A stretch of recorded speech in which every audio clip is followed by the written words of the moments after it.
Hello दोस्तों, नमस्कार। मैं अरविंद कुमार आप सभी का स्वागत करता हूं आपके अपने यूट्यूब चैनल अरविंद कुमार गुरुजी में। दोस्तों, आज मैं आप लोगों के सामने फिर से उपस्थित हुआ हूं एक नए विज्ञापन, नई भर्ती को लेके। आज का विज्ञापन खास होने वाला है, ये यूपीएससी सिविल सर्विसेज के रिलेटेड है। यूपीएससी ने अपना 2025 का विज्ञापन जारी कर दिया है। यूपीएससी, जिसको हम नॉर्मली, ये एक ऐसा एग्जाम है जिसको हम इसके नाम से ज़्यादा इसके पोस्ट के नाम से ज़्यादा जानते हैं। जिसे जिसे बोलते हैं कि यूपीएससी के द्वारा जो सिलेक्शन होते हैं, उसमें एक पोस्ट होती है जो सबसे बड़ी पोस्ट, जिसे बोलते हैं आईएएस। ठीक है, तो आईएएस के एग्जाम के नाम से ये फॉर्म ज़्यादा पॉपुलर है। ठीक है, ये जो संस्था जो एग्जाम कराती है आईएएस का, वो संस्था का नाम UPSC, union public service commission. ठीक है, इस द्वारा जो वैकेंसी निकाली गई है यूपीएससी सिविल सर्विसेज के तहत जो है 979 वैकेंसी यूपीएससी सिविल सर्विसेज के लिए है। साथ में फॉरेस्ट सर्विस, ठीक है, इंडियन फॉरेस्ट सर्विस के लिए 150 वैकेंसी है। लास्ट टाइम से देखा जाए तो यूपीएससी सिविल सर्विसेज की वैकेंसी करीब 50 से 60 वैकेंसी की संख्या कम हुई है। ठीक है, हालांकि फॉरेस्ट सर्विस की वैकेंसी लास्ट टाइम भी 150 आई थी, इस बार भी 150 है। ठीक है, बाकी जो यूपीएससी सिविल सर्विसेज की जो वैकेंसी है, लास्ट टाइम के कंपैरिजन में करीब 60-70 वैकेंसी कम आई है इस बार। तो दोस्तों, यूपीएससी सिविल सर्विसेज का जो फॉर्म है, इस वीडियो में हम सारा कुछ उसके बारे में डिटेल से जानेंगे कि फॉर्म कब से भरे जाएंगे, एग्जाम कब होगा, सिलेबस पैटर्न क्या है। ठीक है, एग्जाम पैटर्न क्या है, सिलेबस कैसा रहेगा। ठीक है, कौन कौन लोग इसके एग्जाम दे सकते हैं, और फॉर्म भरते समय ऐसी कौन सी गलती है जिसको ना करें, जिसको लास्ट ईयर जो है यूपीएससी ने चेंज किया था अपने फॉर्म भरने के तरीके में। ठीक है, उन सारे पहलुओं पे हम इस पे बात करेंगे। ठीक है, इसके अलावा किन लोगों के लिए इसमें फीस एप्लीकेबल है, किन लोगों को एग्जाम की फीस का पेमेंट नहीं करना है, इन सारी चीज़ों पे हम विस्तार से जानेंगे। ठीक है, तो बने रहिएगा दोस्तों मेरे इस वीडियो में। ठीक है, आपको बहुत ही वैल्यूएबल इन्फॉर्मेशन इस वीडियो में मिलने वाली है। अगर आप मेरा वीडियो ये पहली बार देख रहे हैं तो मेरे चैनल को सब्सक्राइब जरूर कर लीजिएगा, जिससे भविष्य में जो भी नोटिफिकेशन आएंगे उनकी सूचना आप तक जल्द से जल्द पहुंच सके। ठीक है, आइए शुरू करते हैं। तो सबसे पहले हम बात करते हैं इसकी इम्पॉर्टेंट डेट की। तो एप्लीकेशन स्टार्ट होने की डेट की बात करें तो 22 जनवरी 2025 से लेके 11 फरवरी 2025 तक इसके फॉर्म भरे जाने हैं। लास्ट डेट का जरूर ध्यान रखिएगा, 11 फरवरी 2025 से है। अब इसका एप्लीकेशन आवेदन करने कैसे हैं? देखिए, एप्लीकेशन का जो ऑनलाइन मोड है वो ओटीआर माध्यम से है, यानी कि ओटीआर माध्यम से ही इसमें एप्लीकेशन आपसे स्वीकार किए जाएंगे, जैसा कि कई राज्यों ने भी अपने यहाँ ओटीआर सिस्टम लागू किया है। ठीक है, उसी तरह यूपीएससी का भी एक ओटीआर सिस्टम है, वन टाइम रजिस्ट्रेशन। सबसे पहले आपको वन टाइम रजिस्ट्रेशन आपको करना पड़ेगा, अगर आपने इससे पहले कभी भी यूपीएससी का कोई एग्जाम नहीं दिया है। ठीक है, ओटीआर रजिस्ट्रेशन आपको एक बार वन टाइम बनाना पड़ेगा। ठीक है, अगर आपने इससे पहले आपने एग्जाम दिया है तो आपका ओटीआर रजिस्ट्रेशन संभवतः होगा ही। ठीक है, अगर नहीं है तो पहला ओटीआर रजिस्ट्रेशन कर लीजिएगा, उसके बाद एप्लीकेशन आप फॉर्म भर सकते हैं। ओटीआर रजिस्ट्रेशन करते समय ये जरूर ध्यान रखिएगा, जो भी इन्फॉर्मेशन उसमें भरें वो बिल्कुल ही आपकी करेक्ट हो। खासतौर से आपके नाम की स्पेलिंग, आपके पिता के नाम की स्पेलिंग, आपकी मदर के नाम की spelling, date of birth, phone number, email ID, ये आप अपना ओटीआर भरते समय बहुत ध्यान रखिएगा। क्योंकि जैसे अगर आपने डेट ऑफ बर्थ में या नाम की स्पेलिंग में कुछ एरर कर दी तो आपको लाइफ टाइम में केवल एक बार इसको करेक्शन करने का मौका मिलेगा। ठीक है, अगर उसके बाद भी आपने वो करेक्शन दूर नहीं की या करेक्शन फिर भी कोई मिस्टेक रह जाती है तो उसके बाद भी करेक्शन तो आपका हो जाएगा, लेकिन आपको फिर ऑफिस के चक्कर लगाने पड़ेंगे, आपको मेल करनी पड़ेगी, बहुत सारी चीज़ें फॉर्मेलिटी पूरी करनी पड़ेगी, डॉक्यूमेंट दिखाने पड़ेंगे। तो उन सारी चीज़ों से बचने के लिए ओटीआर जब आप पहली बार करें तो रजिस्ट्रेशन करते समय बिल्कुल हर चीज़ का ध्यान जरूर रखिएगा। नाम की स्पेलिंग बिल्कुल क्लियर कट मेंशन है जो आपकी हाई स्कूल की मार्कशीट में है। ठीक है, उसी तरह के नाम की स्पेलिंग आपकी होनी चाहिए। ठीक है, उसी तरह की आपकी डेट ऑफ बर्थ होनी चाहिए। बहुत से कैंडिडेट जो नए नए हैं उनको लिए कई बार कन्फ्यूजन हो जाता है कि साहब हमारे आधार कार्ड में तो नाम की स्पेलिंग अलग है, ये पिता के नाम की स्पेलिंग अलग लिखी है, डेट ऑफ बर्थ अलग है। तो उन लोगों से ये बताना चाहता हूँ कि आपके आधार कार्ड में जो भी डिटेल है उससे ज़्यादा मैटर नहीं है, कि उसमें आप करेक्शन करा सकते हैं, करा लीजिएगा अकॉर्डिंग टू हाई स्कूल की मार्कशीट। जो हाई स्कूल का जो डॉक्यूमेंट होता है, जिस मार्कशीट मिलती है, उसमें जो आपके नाम की स्पेलिंग है, आपके पिता के नाम की स्पेलिंग, आपके मदर के नाम की स्पेलिंग, आपकी डेट ऑफ बर्थ है, वही माना जाएगा आपका। ठीक है, तो आप उसके अकॉर्डिंगली आप अपना जो भी आधार वगैरह में उसमें करेक्शन करा लीजिएगा। अगर नहीं है करेक्शन है, अगर ऑलरेडी सेम है तो कोई बात ही नहीं है, फिर आपको केवल हाई स्कूल की मार्कशीट के हिसाब से ही अपना सारी डिटेल इसमें OTR में भरनी है। ठीक है, अब बात करते हैं इसका एग्जाम कब होने वाला है। तो एग्जाम जो है 25 फरवरी 2025 को इसका एग्जाम होने वाला है। ठीक है, सबसे पहली बात है ये एक ऐसा एग्जाम है जिसमें देखिए एक बार जो डेट डिसाइड हो जाती है, बहुत रेयर ही वो डेट चेंज होती है। ठीक है, कोविड के 19 के समय एक बार जो इसका एग्जाम डेट में शेड्यूल जरूर चेंज हुआ था, बाकी अब तक का रिकॉर्ड है कि जब जिस भी डेट पे इन्होंने प्लान किया उसी डेट पे एग्जाम नॉर्मली करा लेते हैं। ठीक है, इसके बाद करते हैं फीस की क्या है। तो फीस देखिए जनरल, OBC और EWS कैटेगरी के लिए 100 रुपये फीस रखी गई है, बहुत नॉमिनल फीस है। ठीक है, इसके बाद बात करते हैं SC कैटेगरी का है, ST कैटेगरी का है, या हैंडीकैप्ड कैटेगरी का है, या फीमेल किसी भी कैटेगरी को, चाहे वो जनरल की हो, OBC को हो, EWS की, इनसे कोई भी फीस चार्ज नहीं होगी, यानी जीरो फीस है, नील फीस है, कोई इनको पेमेंट एग्जाम फॉर्म भरते समय नहीं करना है। ठीक है, अब बात करते हैं कि इसकी एज क्या है, एज कितनी होनी चाहिए। तो 21 से 32 साल की उम्र के लोग, इनकी जिनकी मिनिमम उम्र जो है 21 साल है, मैक्सिमम एज जो है 32 साल है। कब की? 1 अगस्त 2025 को। 1 अगस्त 2025 पे आप कैलकुलेट कर लीजिए कि आपकी मिनिमम 21 साल अगर एज है, ठीक है, मैक्सिमम आपकी 32 साल है, तो आप इसके लिए एलिजिबल हैं। ठीक है, अगर जहां तक बात करते हैं रिजर्वेशन कैटेगरी के लिए, तो रिजर्वेशन कैटेगरी के लिए मैक्सिमम एज में छूट मिलती है, मिनिमम एज में कोई छूट नहीं मिलती है। ठीक है, तो मैक्सिमम एज में जो छूट मिलेगी वो OBC कैटेगरी के लिए 3 साल की छूट मिलेगी, वहीं SC ST कैटेगरी के लिए 5 साल की छूट मिलेगी। ठीक है, अगर कोई विकलांग है तो उसके लिए मैक्सिमम एज में 10 साल की छूट मिलेगी। ठीक है, इसके बाद बात करते हैं क्वालिफिकेशन की। तो क्वालिफिकेशन क्या चाहिए होगी? तो क्वालिफिकेशन देखिए UPSC सिविल सर्विसेज के लिए जो सिंपल ग्रेजुएट होना चाहिए, किसी भी डिसिप्लिन में आपने ग्रेजुएशन की डिग्री होनी चाहिए। ठीक है, अगर आप बात करते हैं IFS एक होता है इंडियन फॉरेन सर्विस, उसके लिए तो सिंपल ग्रेजुएशन ही चाहिए। ठीक, दूसरा होता है इंडियन फॉरेस्ट सर्विस जिसकी 150 वैकेंसी है, इसके लिए अगर आप आवेदन करना चाहते हैं तो इसमें जो ग्रेजुएशन अगर आपने किया है तो ग्रेजुएशन में कम से कम आपने एक सब्जेक्ट इनमें से पढ़ा होना चाहिए, जैसे एनिमल हस्बेंड्री है, या वेटनरी है, या फिर बॉटनी है, या केमिस्ट्री है, जियोलॉजी है, या मैथमेटिक्स है, या फिजिक्स है, या स्टैटिक्स है, या जूलॉजी है, या एग्रीकल्चर, या इसके समकक्ष कोई भी ऐसा सब्जेक्ट जो है आपने ग्रेजुएशन लेवल पे एटलीस्ट एक सब्जेक्ट आपने पढ़ा होना चाहिए। ठीक है, तब आप IFS के लिए आप आवेदन कर सकते हैं। IFS मतलब इंडियन फॉरेस्ट सर्विस। ठीक है, अब बात आती है कि अपेयरिंग कैंडिडेट के लिए। अब बहुत से लोगों के मन में ये विचार आता है कि अपेयरिंग वाले कैंडिडेट लोग इसमें आवेदन कर सकते हैं।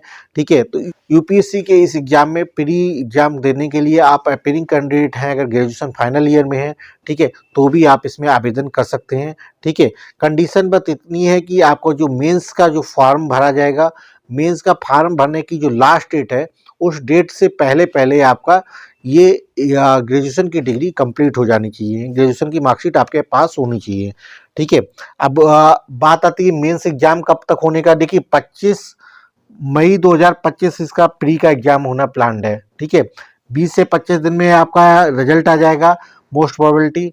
ठीक है, तो 20 से 25 दिन में अगर रिजल्ट आ जाता है तो आपका करीब 20 जून के आसपास करीब करीब आपका रिजल्ट आ जाएगा। ठीक है, उसके बाद आपको डेफ डिटेल्ड एप्लीकेशन फॉर्म भरना होगा मेंस के लिए। तो मेंस के फॉर्म भरने के लिए आपको 2 से 3 हफ्ते का टाइम मिलेगा।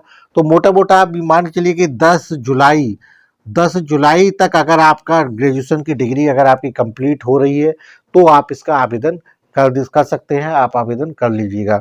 ठीक है, अपेयरिंग वाले के लिए। ठीक है, जिन्होंने पास कर रखा है उनको कोई दिक्कत ही नहीं।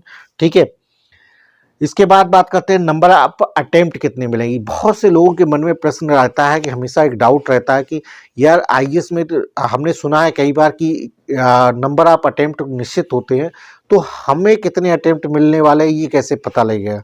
ठीक है, तो IAS के एग्जाम के लिए UPSC की जो एग्जाम है इसके लिए आपको, अगर आप जनरल कैटेगरी के कैंडिडेट हैं तो आपको 6 मैक्सिमम अटेम्प्ट मिलेंगे। ठीक है, अगर जहां बात करते हैं OBC के लिए तो OBC के लिए मैक्सिमम अटेम्प्ट की संख्या 9 है। ठीक है, वहीं बात करते हैं SC ST और हैंडीकैप्ड के लिए मैक्सिमम जो लिमिट है वो अनलिमिटेड है, कितनी बार भी आवेदन कर सकते हैं। इसका मतलब ये बिल्कुल नहीं है कि क्या वो उम्र भर आवेदन कर सकते हैं, उम्र भर आवेदन नहीं कर सकते। ये डिपेंड करेगा कि उनकी एज क्राइटेरिया क्या है। एज देखिए, जैसे नॉर्मली आपका मांगा गया 21 से 32 साल की उम्र मांगी गई है। अगर एससी कैटेगरी का या एसटी कैटेगरी का है तो उसे 5 साल की छूट मिल जाएगी। ठीक है, 32 का मतलब 37 साल तक। तो 37 साल तक जितने भी अटेम्प्ट अगर वो देना चाहता है वो उसके लिए स्वतंत्र है, वो दे सकता है। ठीक है, जनरल कैटेगरी का कैंडिडेट है तो 21 से 32 साल की उम्र तक मैक्सिमम 6 अटेम्प्ट दे सकता है। वहीं अगर बात करते हैं ओबीसी कैटेगरी का कैंडिडेट है तो 21 से 32 तक उसके आपके 9 अटेम्प्ट दे सकता है, 3 साल छूट मिल जाएगी उसे। तो मैक्सिमम यानी 21 से 35 साल तक मैक्सिमम अटेम्प्ट जो है 9 दे सकता है। ठीक है, तो अब आपका कोई कंफ्यूजन नहीं रहा होगा इसके संबंधित। ठीक है, अगर कोई हैंडीकैप्ड है तो उसके लिए भी अनलिमिटेड है, उसकी बस एज क्राइटेरिया में उसकी एज फंसनी होनी चाहिए। ठीक है,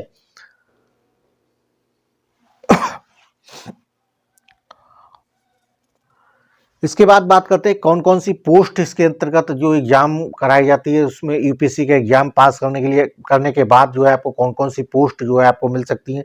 इसमें देखिए ग्रुप ए ग्रुप बी दोनों तरह की पोस्ट होती हैं, जो आप जैसे आप स्क्रीन पे देख रहे होंगे। देखेंगे आईएएस की है, इंडियन फॉरेन सर्विस है, इंडियन पुलिस सर्विस है, Indian PNT accounts and finance की है। ठीक है, इंडियन ऑडिट अकाउंट सर्विस की है। ठीक है, इंडियन डिफेंस अकाउंट की है, इंडियन रेवेन्यू सर्विस की है, इंडियन पोस्टल सर्विस है, इंडियन सिविल अकाउंट सर्विस है, इंडियन रेलवे मैनेजमेंट सर्विस। इस देखिए इंडियन रेलवे मैनेजमेंट सर्विस को इस बार इन्होंने 3 पार्ट्स में अलग अलग इसको डिवाइड कर दिया है। ठीक है, पहला आपका इन्होंने जो किया है इंडियन रेलवे सर्विस में पर्सनल सर्विस, दूसरा अकाउंट सर्विस, तीसरा रेलवे ट्रैफिक सर्विस।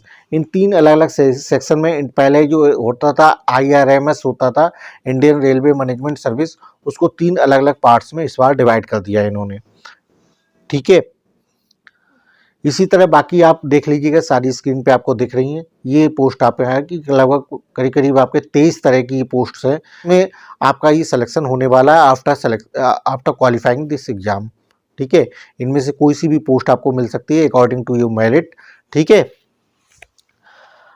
अब बात करते हैं सिलेक्शन प्रोसेस क्या होता है। ठीक है, सिलेक्शन प्रोसेस की बात करते हैं तो आप सभी लोग जानते हैं कि इसका सिलेक्शन प्रोसेस कैसा होता है, प्री मेंस इंटरव्यू। जो लोग नहीं जानते हैं उनके लिए हम बता देते हैं। सिलेक्शन प्रोसेस 3 चरणों में कंप्लीट होता है। पहला आपका प्री एग्जाम होता है जिसको स्क्रीनिंग टेस्ट बोलते हैं। ठीक है, दूसरा आपका मेंस एग्जाम होता है, तीसरा आपका इंटरव्यू या पर्सनालिटी टेस्ट होता है। ठीक है, तो ये 3 चरणों की प्रक्रिया होती है। ठीक है, तो प्री एग्जाम क्या होता है, प्री एग्जाम में बेसिकली एमसीक्यू बेस्ड क्वेश्चन होते हैं। इसमें 2 आपके पेपर में होता है। पहला पेपर आपका जीएस का होता है। ठीक है, दूसरा पेपर सीसैट का होता है। ठीक है, जो दूसरा पेपर होता है सीसैट का, ये क्वालिफाइंग नेचर का होता है, 200 मार्क्स का होगा, 2 घंटे का होगा। ठीक है, पहला जो पेपर होगा जीएस का होगा। ठीक है, जो 200 मार्क्स का होगा, 2 घंटे का होगा। ठीक है, इस जीएस के मेरिट के आधार पे ही आपका सिलेक्शन होगा मेंस के लिए। ठीक है, जीएस में जो इस जीएस में ही जितने नंबर आएंगे वही आपको डिसाइड करेगा कि आपको मेंस एग्जाम लिखने का मिलेगा मौका या नहीं मिलेगा। सीसैट जो है, सीसैट एग्जाम जो उसका सेकेंड पेपर है वो सिर्फ क्वालिफाइंग नेचर का है कि अगर आपने वो क्वालिफाई कर लिया और आपने जीएस में अपनी मेरिट में अगर आपने स्कोर कर लिया तब आपको मिलेगा। अगर सपोज करिए जीएस की मेरिट में है तो आपने स्कोर कर लिया, अगर सीसैट क्वालिफाइड नहीं कर पाए तो आपको मेंस लिखने का मौका नहीं मिलेगा। तो ये चीज़ ध्यान रखिएगा। सीसैट पे भी इक्वली थोड़ा ध्यान दीजिएगा कि कम से कम पासिंग मार्क्स तो उसमें आ ही जाए आपके पास। ठीक है, इससे एक बार पासिंग मार्क्स आपके आ जाते हैं, इतना पेपर आपने कर लिया तो उससे फिर चिंता की बात नहीं है। फिर बाकी आपको जीएस का ही जितना स्कोर करना है उसी हिसाब से आपको मेंस में मौका मिलने वाला है। ठीक है, जहाँ तक बात करते हैं सिलेबस की, तो अब बात करते हैं सीसैट के लिए जो मिनिमम क्वालिफाइंग कितना होगा। तो मिनिमम क्वालिफाइंग मतलब 33% आपका मार्क्स होने चाहिए कम से कम। ठीक है, अगर आप 33% सीसैट में ले आते हैं, अगर आपने पेपर फर्स्ट में अच्छा स्कोर कर लिया, ठीक है, अच्छी मेरिट बना लेती है तो आपको मेंस लिखने का मौका मिलेगा। सिलेबस आपको स्क्रीन पे दिख रहा होगा, आप स्क्रीन पे देख लीजिएगा प्री का। ठीक है, इसके बाद जो लोग प्री क्वालिफाइड लाखों की संख्या में प्री एग्जाम देने के लिए बैठते हैं, उसमें से केवल हजारियों की संख्या में ही मौका मिलता है आपको मेंस एग्जाम लिखने के लिए। तो मेंस एग्जाम जो आपका होता है, पेपर कितने पेपर होते हैं उन सब के बारे में हम विस्तार से डिस्कस करते हैं। तो पेपर जो उसमें पहला होने वाला है पेपर ए, जो पेपर ये होता है वो इंडियन लैंग्वेज का होता है। जो भी भारत संविधान में जो 18 भाषाएं लिखी है उनमें से किसी भी भाषा में अपना एक पेपर दे सकते हैं। ठीक है, ये 300 नंबर का होगा। दूसरा पेपर बी, ये आपका इंग्लिश लैंग्वेज का होगा। ठीक है, ये भी 300 मार्क्स का हो। ये दोनों पेपर जो हैं आपके क्वालिफाइंग नेचर के होंगे। ठीक है, इसमें इनकी बेस पे मेरिट तो नहीं बनेगी, लेकिन इसमें क्वालिफाइंग मार्क को आपको लाना जरूरी है। ठीक है, पहला आपका इंडियन लैंग्वेज से संबंधित कोई भी अपनी 18 जो भाषा है उनमें से कोई सी भी आप भाषा का पेपर दे सकते हैं। दूसरा आपका इंग्लिश कंपलसरी होता है जो 300 मार्क्स का होगा, दोनों आपके क्वालिफाइंग नेचर का होगा। ठीक है, इसके बाद जो मेरिट जिनके साथ मेरिट में बनेगी, जो आपके मेंस में जो लिखेंगे आपको उसका मेरिट में जो कंट्रीब्यूशन होगा वो इन पेपर का होगा। तो पहला पेपर आपका होगा एसे का होगा जो 250 नंबर का होगा। ठीक है, अगला पेपर जो है जीएस फर्स्ट का होगा जो 250 नंबर का होगा। ठीक है, जिसके अंतर्गत हमें Indian heritage and culture, history and geography of the world society के बारे में होगा। ठीक है, अगला पेपर जो थर्ड होगा पेपर सेकंड जीएस के आएगा। ठीक है, तो इसमें जो जीएस सेकंड का होगा इसमें गवर्नेंस के बारे में, constitution, polity, social justice and international relations के बारे में आपसे पूछा जाएगा। ठीक है, अगला जो पेपर होगा पेपर फोर्थ यानी जीएस थर्ड का होगा। ठीक है, तो जीएस थर्ड में आपको टेक्नोलॉजी से संबंधित है, इकोनॉमिक डेवलपमेंट से संबंधित है, बायोडाइवर्सिटी है, एनवायरनमेंट है, सिक्योरिटी एंड डिजास्टर मैनेजमेंट से संबंधित आपके इसमें क्वेश्चन पूछे जाने वाले हैं। ठीक है, पेपर जो पांचवा पेपर होगा वो जीएस फोर्थ का होगा। ठीक है, इस जीएस फोर्थ के पेपर में आपको क्या होगा, इसमें इथिक्स है, इंटीग्रिटी एंड एप्टीट्यूड टेस्ट होगा। ठीक है, ये भी आपका 250 नंबर का होगा। तो प्रत्येक पेपर आपका 250 नंबर का होने वाला है। ठीक है, इसके बाद बात करते हैं पेपर 6 जो है ये ऑप्शनल सब्जेक्ट होंगे। ठीक है, जो भी आप ऑप्शनल अपना मेंस के लिए रखते हैं तो उसका आपके संबंधित पेपर होने वाला है। ठीक है, इसका पहला पेपर 250 नंबर होगा, दूसरा ऑप्शनल पेपर उसी सब्जेक्ट से आपका 250 नंबर का होगा। ठीक है, तो टोटल ये जो रिटन एग्जाम आपका होने वाला है 1750 नंबर का रिटन एग्जाम होने वाला है। ठीक है, जिसके बेस पे आपकी मेरिट बनने वाली। मेंस जो लोग क्वालिफाइड करेंगे उनके लिए पर्सनालिटी टेस्ट होगा 275 नंबर का। ठीक है, जिसे हम इंटरव्यू भी बोलते हैं, 275 नंबर का होगा। तो टोटल आपका जो 2025 का स्कोर होने वाला है। तो ओवरऑल मेरिट जो है आपकी जो बनेगी वो 2025 के बेसिस पे आपकी बनेगी। ओवरऑल मेरिट जो आपकी इसी 2025 के स्कोर के आधार पर बनेगी। फाइनल सिलेक्शन आप किसी बेस पे आपका डिसाइड होगा। ठीक है, अब बात करते हैं कि इसका आवेदन कहाँ करना है। आवेदन करने के लिए कौन सी वेबसाइट पे आपको जाना है। तो आवेदन करने के लिए जो वेबसाइट है upsconline.nic.in की वेबसाइट पे जाके आप आवेदन कर सकते हैं। पहले OTR रजिस्ट्रेशन, फिर आपका अपना पूरा फॉर्म फिलअप करिएगा। ठीक है, बाकी रहे ऑप्शनल पेपर कौन कौन से हैं। ठीक है, तो ऑप्शनल पेपर की लिस्ट जो है आपको हमारी स्क्रीन पे दिखाई दे रही होगी। इनमें से आप देख सकते हैं कोई भी ऑप्शनल पेपर इसमें आप सेलेक्ट कर सकते हैं। ठीक है, जो आपकी इंटरेस्ट से रुचि, जिसमें आपकी इंटरेस्ट हो, जिसमें रुचि हो, जिसमें आप अच्छी तैयारी कर सकते हो या जिसमें आपने अच्छी कमांड हो, वो सब्जेक्ट आपको उसमें चूज कर लीजिएगा। ठीक है दोस्तों, इसके साथ में एक पॉइंट छूट गया है फॉर्म करेक्शन के लिए। तो फॉर्म करेक्शन का जो डेट है 12 से 18 फरवरी 2025 के बीच में रहेगी। यानी आपका फॉर्म भरते समय अगर कोई आपसे त्रुटि हो जाती है तो 12 से 18 फरवरी जो है आपको फॉर्म करेक्शन के लिए भी मौका मिलेगा। ठीक है दोस्तों, तो ये था दोस्तों आज का हमारा नोटिफिकेशन यूपीएससी के द्वारा जो निकला हुआ सिविल सर्विसेज के बारे में।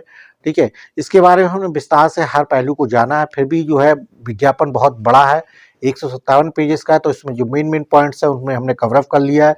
इसके अलावा फिर भी कुछ डाउट अगर आपके मन में हो, कोई शंका किसी तरह को, तो आप लोग कमेंट कर लीजिएगा। कमेंट में हम आपका आंसर जरूर दे देंगे। दोस्तों, जो लोग मेरे चैनल पर पहली बार इस वीडियो को देख रहे हैं उन लोगों से आग्रह है मेरे चैनल को सब्सक्राइब जरूर कर लीजिएगा, बेल आइकन दबा लीजिएगा। और जिन लोगों ने मेरे चैनल को सब्सक्राइब कर रखा है उनका बहुत बहुत धन्यवाद। इसी तरह अपना प्रेम बनाए रखिएगा। ठीक है, बाकी ज़्यादा से ज़्यादा अपने दोस्तों के व्हाट्सएप ग्रुप में इसको वीडियो को शेयर करिएगा। ठीक है, जिससे IAS एस्पिरेंट लोग हैं उनको इसके बारे में जानकारी मिल सके और ज़्यादा से ज़्यादा लोग अपने आवेदन कर सकें। ठीक है दोस्तों, फिर मिलेंगे किसी और वीडियो में नई भर्ती के साथ, नए विज्ञापन के साथ। तब तक अपना ख्याल रखिएगा, अपनी पढ़ाई दुरुस्त रखिएगा। Okay, thank you, bye bye.